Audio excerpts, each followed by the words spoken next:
नों आदायानो मा खामानि मावदों बेयाव थानानै? बेयाव दाथ' मा खालामनो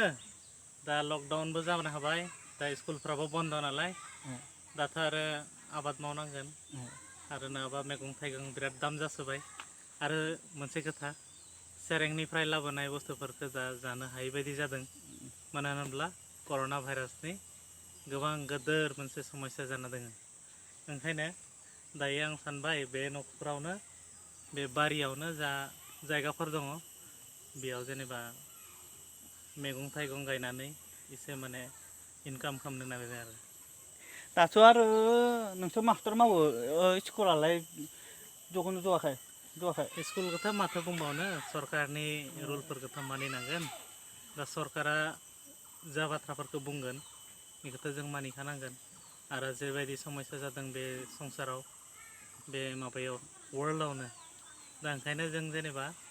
दायो बेफोरखौ गिनो नांगौ आरो बे सरकारनि रुलखौ मानिथारनांगौ ओंखायनो बेबायदिनो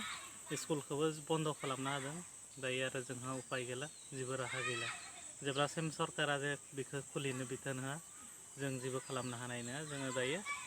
अनलाइनसो क्लास खालामगासिनो दा माथो उपायबाव बिदिनो दङ आरोना मानो थाखाय बन्द खालामदोंमोन आरो औ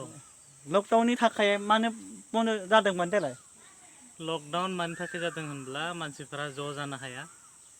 आरो सासेया गुबुन सासेनि खाथियाव थांनो हाया बेबायदि मोनसे समस्या जाबाय आरो मोनसे खोथा जेनेबा स्कुलावथ' गोबां स्टुडेन्ट दङ दा बिसोरबो जुदि दाबसे जायगानि मोनबा बेलेगमोन गुबुन गुबुन जायगानिफ्राय फैनाय सोरनि जायगायाव माबायदि सोरो माबायदि बहा थाङो मायो बेखौथ' जों मिथिया बुंनो हाला दा बिसोर दा स्कुलाव फैबोला आरो फोरोंगिरिनिबो खोथा दङ बिसोर बहुत गोजान गोजाननिफ्राय फैयो दा बिदिनो लामा दब्रायाव सोरखौबा टाच खालामलाय मालाय बेबायदि जानायाव हयथ' बेबायदि बेरामफोरा फैफादेरनो होनबो हानाय ओंखायनो बे बेराम फैफादेरनो हायि बायदि जोङो उपाय गैयैखाय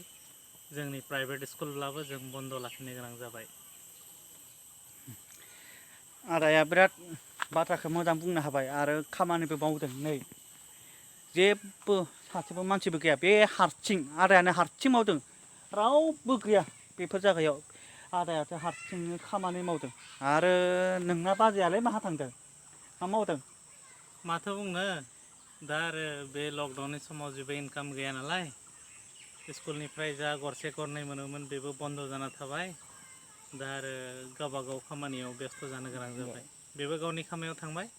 आंबो गावनि खामानिखौ मावगासिनो नै बिथाङा बुंनो हाबाय बेबो गावगाय खामानि मावबाय आरो बिनि बाजैयाबो गावगाय खामानि मावबाय नोंहा बाजैया मा खामानि मावदों बिलाइ खादों नामा औ बिलाइ खादों बेसेबां मोनो सानसेयाव बेसेबां बेखौथ' माथो बुंबावनो दा